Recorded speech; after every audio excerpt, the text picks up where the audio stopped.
Cuando Jesús inició su ministerio, era evidente el contraste que se encontraba entre las enseñanzas de Cristo Jesús y de los fariseos. La gente comenzó a demostrar una inclinación más hacia el mensaje de Cristo Jesús porque predicaba con autoridad. Sin embargo, podemos preguntar cuál era la diferencia de ese mensaje, cuál era el celo de los fariseos por Cristo Jesús, cuál era el odio que se despertó contra él, a causa de qué. Vamos a responder estas preguntas en la lección de esta semana.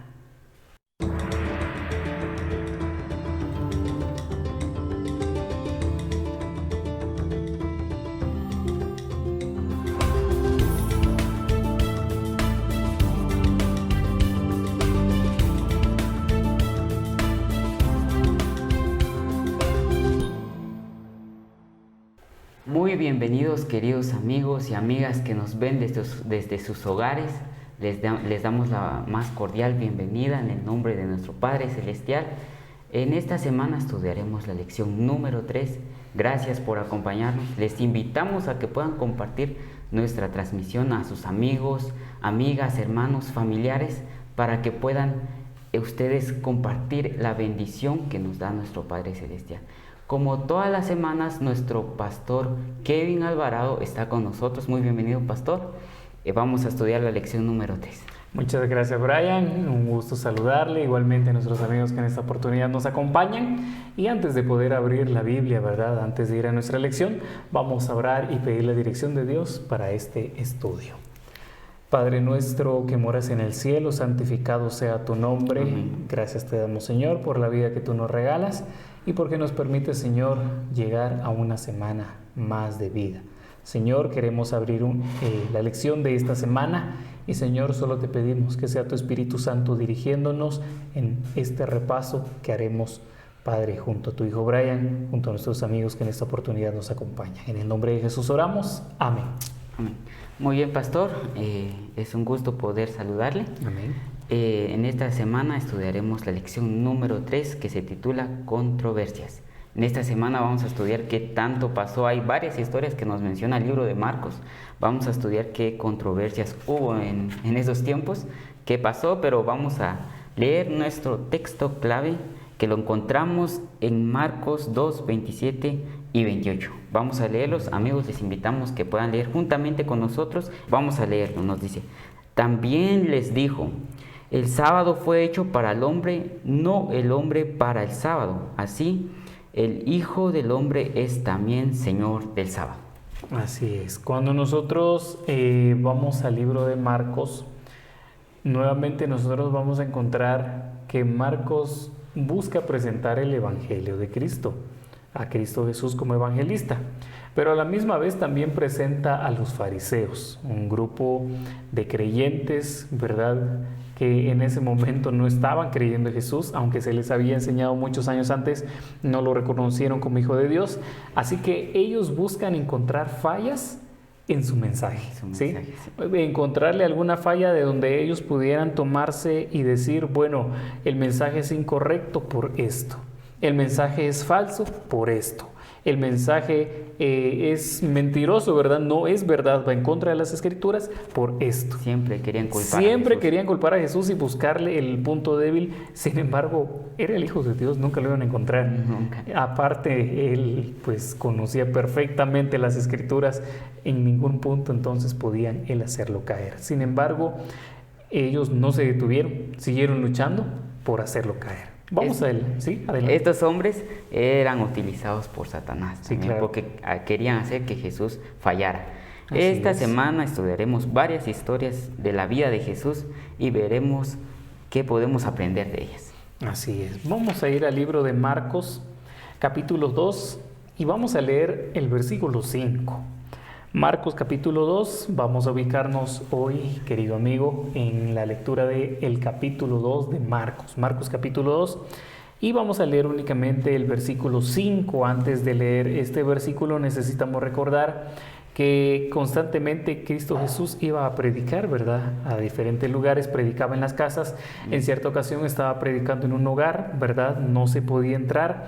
Sin embargo, un grupo de amigos tenían a un enfermo y querían que Jesús lo sanara. Ellos dijeron, no podemos entrar, abramos otra puerta, vamos a abrir el techo. Abrieron el techo y por el techo bajaron al paralítico. Cuando Jesús ve al paralítico, Él tiene el deseo de sanarlo, pero antes atiende su necesidad primaria. ¿Cuál es? Versículo 5. Al ver Jesús la fe de ellos, dijo al paralítico: Hijo, tus pecados te son perdonados. Pregunta, ¿cuál era la mayor necesidad del paralítico? Una sanidad espiritual. Necesitaba sanidad física, claro que sí, pero ¿cuál era lo primordial? La sanidad espiritual. Primero lo espiritual, después Jesús obviamente obraría en su salud física. Pero esta sanidad espiritual es lo que prende el fuego en medio de los escribas, en medio de los fariseos. Ahí inició controversia. Ahí comienza la controversia, ahí ellos toman un pelito y dicen, bueno, aquí Jesús se equivocó, porque está tomando el lugar de Dios, ¿no?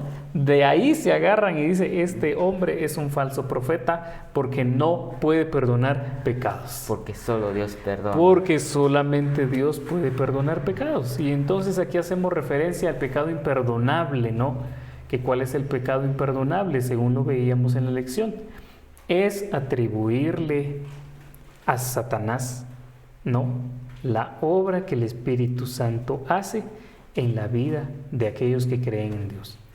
Y la lección también nos menciona, Pastor Kevin, que a veces nuestra fe no se ve.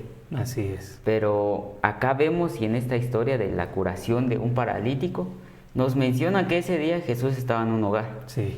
Y nos menciona también que llegaron varias gentes y que hasta que no podían entrar. Pero este paralítico, este hombre tenía amigos. Así es. Y la primera lección, ¿qué clase de amigos tenemos? Hoy en día, ¿qué clase de amigos tenemos dentro de la iglesia también? ¿Qué clase de amigos? Y la lección nos dice que estos amigos querían que su amigo sea sanado. Y nos menciona también que hicieron todo para que él fuera sanado y lo llevaran hasta la presencia de Cristo Jesús. Entonces lo llevaron hasta encima del techo, sacaron todo lo que habían encima del techo y lo bajaron. Así es. Y qué impresionante es, porque se ve la fe. A veces hoy en día no se ve nuestra fe. ¿Qué ha pasado con nuestra fe? Así es. Se ha desvanecido, pero acá nos da una historia de cómo la fe es increíble para que nosotros podamos verlo con nuestros propios ojos, y el amor que tienen ellos hacia su amigo. Es increíble, pastor. Así es. Ellos estaban viendo frente a sí, estaban a punto de ver un milagro de Dios. Porque Cristo Jesús, perdona los pecados del paralítico. Los escribas y fariseos lo tachan de mentiroso. Pero para comprobar que no es mentiroso, va a hacer algo físico, para que ellos se den cuenta que realmente lo que Él está haciendo es obra de Dios. Le devuelve la sanidad al paralítico, que se pone de pie y sale andando tomando su camilla. Entonces allí Cristo Jesús se defiende y deja a los fariseos sin palabras, porque ¿qué pueden decir ellos si está orando? No solo está hablando, sino que también lo está demostrando con hechos. Le devolvió la sanidad al paralítico, no solo física, sino también espiritual. Y entonces, en lugar de alegrarse estos hombres, ¿qué hacen? Se ponen en controversia contra Jesús. Y viene la pregunta, ¿será que en algún momento nosotros, como miembros de iglesia o dirigentes de iglesia, le hemos puesto más atención a las figuras, a los ritos, a las tradiciones, que realmente a lo que importa, que es la salvación de los demás? Nos olvidamos de lo espiritual. Nos olvidamos muchas veces de lo espiritual. Entonces, aquí es necesario recordar esta parte, y es que no podemos nosotros enfocarnos únicamente en las formas de religión. Necesitamos llevar esto a la práctica, llevar nuestro amor al prójimo a la práctica y ser cristianos sinceros, Brian. Es interesante también lo que nos menciona la lección, quisiera leerlo.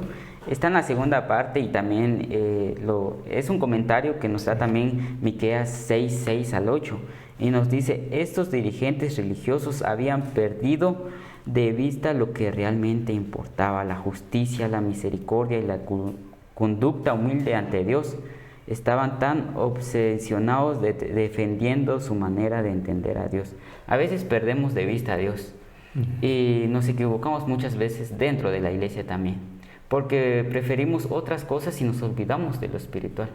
Sí. A veces como jóvenes nosotros salimos a campamentos, y a veces cuando es día sábado nos olvidamos completamente y vamos vestidos como sea, quizá también, y es en un día sábado, y no vamos a lo espiritual en realidad. Entonces esta lección nos dice que también, primero nosotros queremos lo físico, queremos cubrir nuestras necesidades y no queremos tener lo espiritual, que eso es lo que realmente importa. Si tenemos lo espiritual, todo lo demás se resuelve. Sí, mencionaba la lección que ellos estaban tratando de buscar a Dios porque los escribas y fariseos al final lo que buscaban era eso, porque no eran completamente malos, o sea, ellos tenían una mezcla, buscaban hacer la voluntad de Dios, pero por un camino incorrecto, ¿no? Pero buscaban hacer la voluntad de Dios. Pero a sus maneras. A su manera. El problema era que el mismo Dios estaba frente a ellos, pero como querían ir a su manera, no lo entendían. Estaban totalmente equivocados. Estaban cegados prácticamente, ¿verdad? Entonces, la Biblia nos menciona también allá en el versículo 13 de Marcos capítulo 2, el llamado de Mateo. Entonces vamos a enfocarnos un momento en esta parte, Brian, porque menciona un punto muy interesante. Dice, después Jesús volvió a la orilla del mar y toda la gente venía a él y les enseñaba.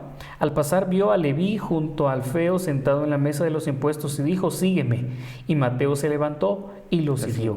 Cuando Jesús estaba en la mesa en casa de Mateo, muchos cobradores de impuestos y pecadores estaban también a la mesa con Jesús y sus discípulos, porque muchos lo habían seguido. O sea, Leví Mateo sirvió para algo. Cuando él acepta el llamado de Cristo Jesús, él va hacia Jesús, pero se lo habla a sus amigos. Nadie mejor que un cobrador de impuestos para hablarle a otros cobradores de impuestos sobre la experiencia que había tenido con Jesús. Y aquí está la primera lección, Brian, realmente, porque Dios nos utiliza a nosotros quienes tenemos semejanzas o quizás mismos intereses con otras personas para hablarles a ellos que nosotros sí los entendemos, que nosotros sí comprendemos los mismos intereses, que hablamos el mismo lenguaje, que nos entendemos también. Nosotros somos los indicados para hablarle a estas personas. Entonces viene la pregunta, ¿todos tenemos trabajo en la viña del Señor? Claro que sí, todos lo tenemos. Muy bien, y también nos menciona la lección de esta semana y queremos amigos que ahí en casa también nos sigan con la lectura y queremos que estén en sintonía de dónde vamos también. Así es. Para que no nos perdamos. Y nos dice que Jesús ese día fue a comer y se sentó a la mesa con la lección nos dice con los publicanos y pecadores. Sí. Y ahora vienen los escribas y le hacen una pregunta, ¿verdad? Y le dice que qué está haciendo ese comiendo con los publicanos. En aquel tiempo, si alguien entraba a la casa de un publicano, ya era pecador y lo consideraban mal. Y si un publicano entraba a una casa de alguien, y ya lo consideraban inmundo también. Entonces, imagínense, ahí inicia otra controversia, porque ya quieren acusar otra vez a Cristo Jesús. Los escribas estaban atentos a que Jesús ya hiciera algo malo, pero Jesús jamás hizo algo malo. Así es. Entonces, hoy en día también muchas personas solo están atentos qué malo hace para que yo le critique, ¿verdad? Sí. Entonces, en ese tiempo, Jesús fue a comer a la mesa, empezaron a comer y todo, y justamente los escribas se dieron cuenta y le dijeron, ¿qué está haciendo con él? Claro.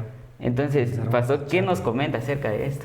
Sí, ellos inmediatamente se dan cuenta que Jesús come con ellos y mencionan, ¿no?, lo que dice acá en el versículo 16, que es esto, que él come y bebe con los publicanos y pecadores. Pero la respuesta de Jesús es interesante porque él dice, al oírlos Jesús dijo, los sanos no necesitan médico, dice el versículo 17, sino los enfermos. No he venido a llamar a justos, sino a pecadores. Entonces viene la pregunta, ¿a quiénes busca Cristo Jesús realmente? A los pecadores. Los pecadores. Jesús está interesado en pecadores, no para dejarlos como están, no para decir, ven pecador, yo te amo, tal como estás, continúa tu vida de la misma manera. No. Los transforma. Los transforma. Jesús los busca y los ama, claro que sí, pero por ese mismo amor es que busca transformarles la vida, no los deja tal como está. Entonces, esto era lo interesante, ¿verdad?, con estos fariseos y publicanos, que ellos creían que los cobradores de impuestos no tenían más oportunidad, pero Jesús les muestra que sí, que Él vino a buscar y a salvar, como dice Lucas, lo que se había perdido. Es interesante también, Pastor, otra historia que nos menciona la Biblia y lo podemos ver en Marcos 2, 23 al 24. Y la Biblia nos menciona otra historia, otra controversia que pasó. Y ahí estaban de nuevo queriendo ver fallas de Cristo Jesús, el Señor del sábado. ¿Qué pasó ese día, pastor? Vamos a leerlo acá en Marcos capítulo 2, versículos 23 al 28. Un sábado Jesús cruzaba por los sembrados y al pasar sus discípulos empezaron a arrancar espigas. Entonces los fariseos dijeron: ¿por qué hacen esto en sábado, lo que no es lícito?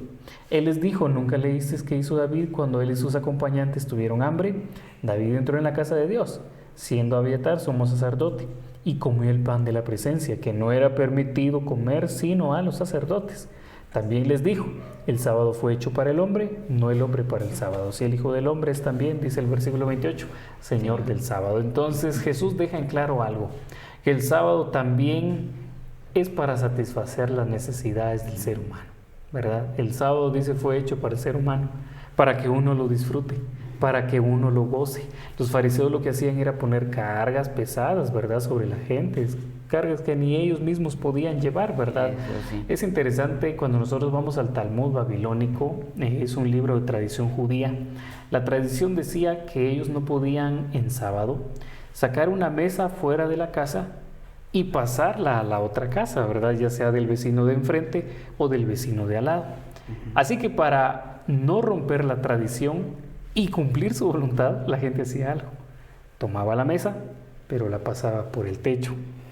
Entonces decían: no estamos quebrantando la tradición judía porque no estamos sacando la mesa por la puerta ni entrando a la otra casa, sino estamos usando el techo. Entonces eran cargas que de alguna manera pues no podían ni siquiera ellas llevarlas, ¿no? Entonces es interesante notar que Cristo Jesús hace un llamado. ¿A qué?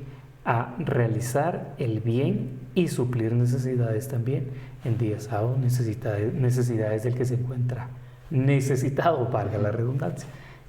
A veces malinterpretamos el sábado, de cómo guardar el sábado, porque a veces se nos vuelve una carga. Sí, claro. Cuando la Biblia nos dice que llamemos al sábado delicia, hay que disfrutar porque es un día de estar en comunión y adoración con Cristo Jesús. Acá ellos vieron que los discípulos estaban arrancando trigo porque tenían hambre, ¿verdad? Así es. Pero ahí vienen ellos y diciendo que mira que estos tuyos están haciendo tal cosa. Así es. Entonces siempre tenemos malos conceptos y queremos decir: en sábado no haces esto, no haces aquello, y ponemos tantos, quizá podríamos decir tantos mandamientos que nos inventamos nosotros mismos. Porque también recordemos que en aquel tiempo aquellos decían que si das más de 1000 pasos, ya pecaste el sábado. Tenés que dar menos de 1000 pasos el día sábado. Si prendes tu fósforo en el día sábado, ya pecaste. Que si levantas una piedra de tantas libras, ya pecaste. Se nos vuelve una carga. A veces cuando nosotros vamos y damos estudios bíblicos y decimos que el sábado se guarda así, así, así, a veces hasta miedo dejan, ¿verdad? Entonces el sábado tenemos que enseñar lo que es una delicia que nos da el Señor.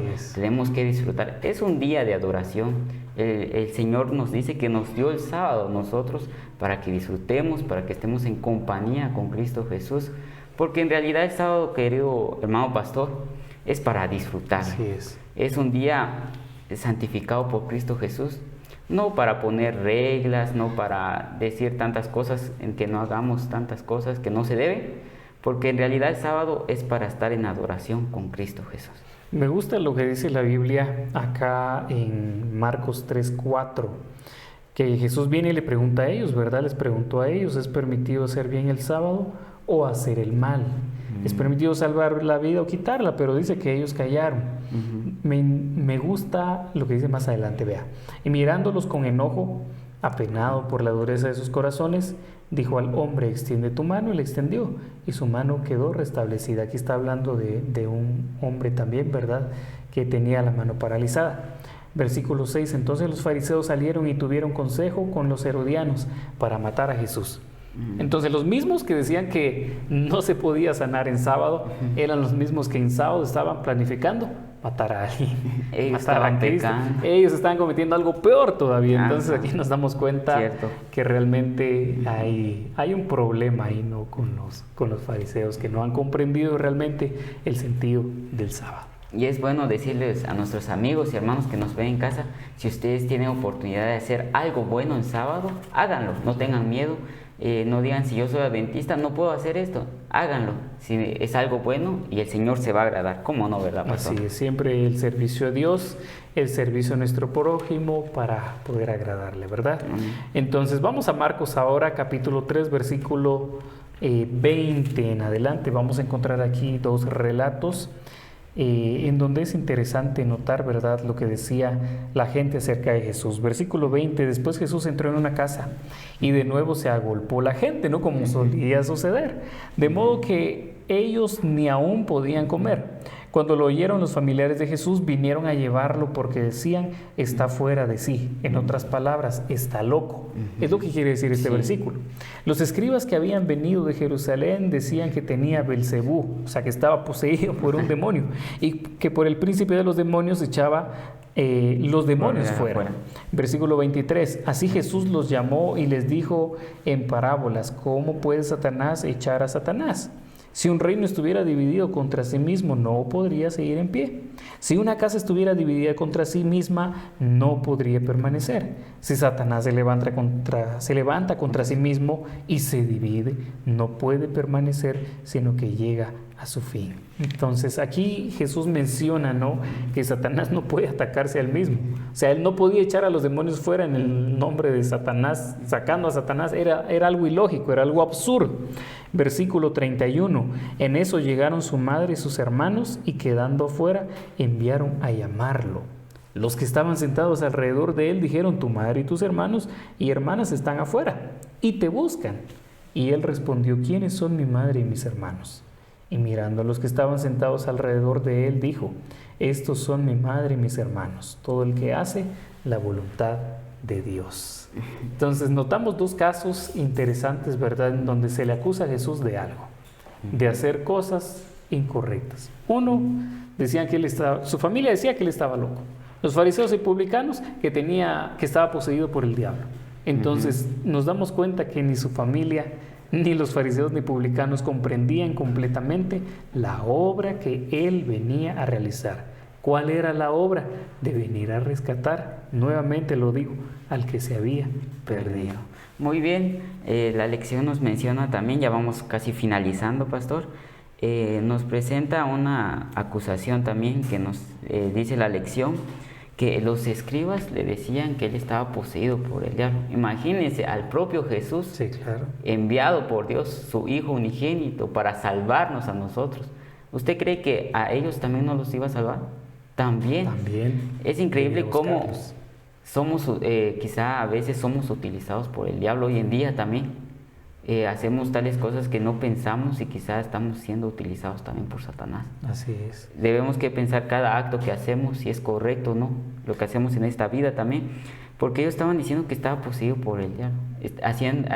Ese era un pecado que estaban cometiendo contra el Espíritu Santo, y la lección y la Biblia nos menciona que ese pecado es imperdonable. Sí, el atribuirle a Satanás la obra del Espíritu Santo, ¿no? Entonces viene la pregunta de muchos, ¿cómo sé que no he cometido el pecado imperdonable?